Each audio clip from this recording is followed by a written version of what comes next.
Hello guys! Welcome po ulit sa aming channel. So ngayon, gagawa po ulit kami ng ice candy, pero this time, 2 flavors naman yung gagawin namin using one procedure. One is mango and the other one is mango graham ice candy. So, let's start! So una, yung ating ingredients is makikita natin yung list niyan sa ating description box below. Tunawin muna natin yung ating cornstarch sa tubig. Haluin natin siyang mabuti para ma-dissolve.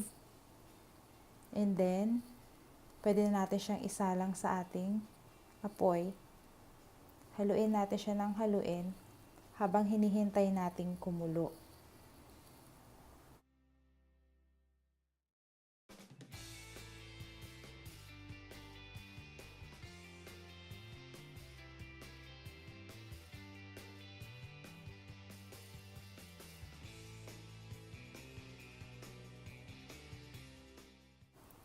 So, once na kumulo na siya, pwede na natin ilagay yung ating sugar.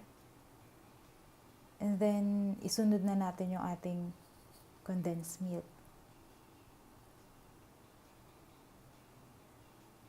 Tapos, haluin lang ulit natin siyang mabuti.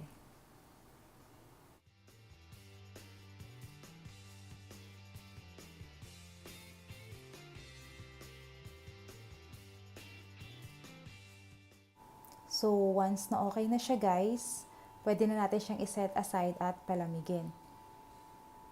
So, habang pinapalamig natin yung ating cornstarch mixture, i-prepare na natin yung ating mango mixture.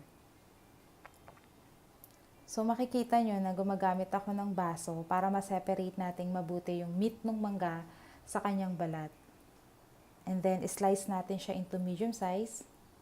And then mamaya makikita nyo gagamit kami ng blender para ma-blend natin yung mangga kasama yung gatas.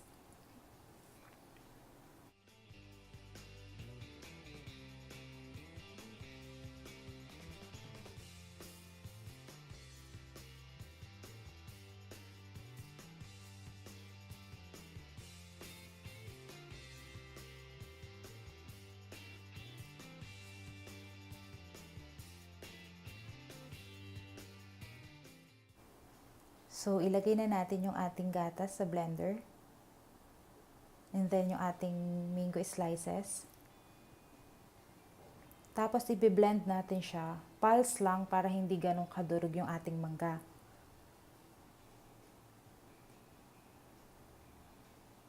Okay na siya. So, pwede na natin siyang i-mix sa ating cornstarch mixture, which is malamig na naman. So, i-mix lang natin siyang mabuti para ma-incorporate yung mango mixture sa cornstarch mixture. And then, pwede na natin siyang balutin gamit ang ating imbudo.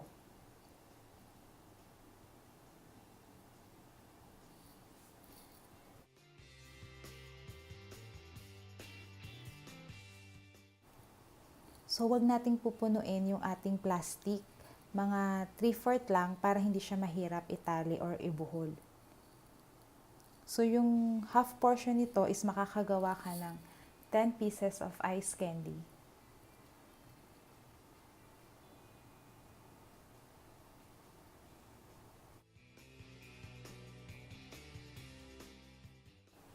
So, para naman doon sa ating mango graham flavor, kailangan lang natin ng 1 cup of crushed grahams. Then, imimix natin siya sa ating remaining mixture. And then, hahaluin lang ulit natin mabuti.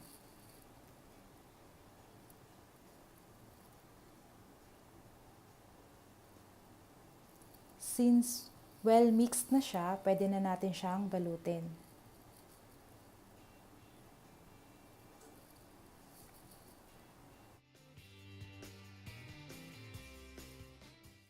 Same procedure ulit tayo guys. Gagamit ulit tayo ng imbudo para mabalot natin yung ating ice candy.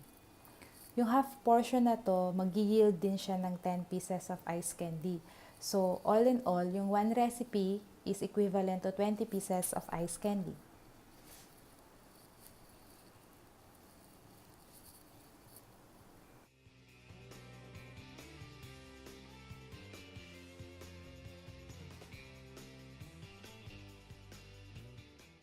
And there we have it guys. Sa isang procedure, nakagawa tayo ng 2 flavors of ice candy.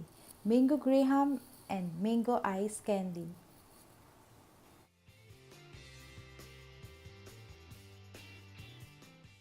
Thank you for watching and don't forget to subscribe.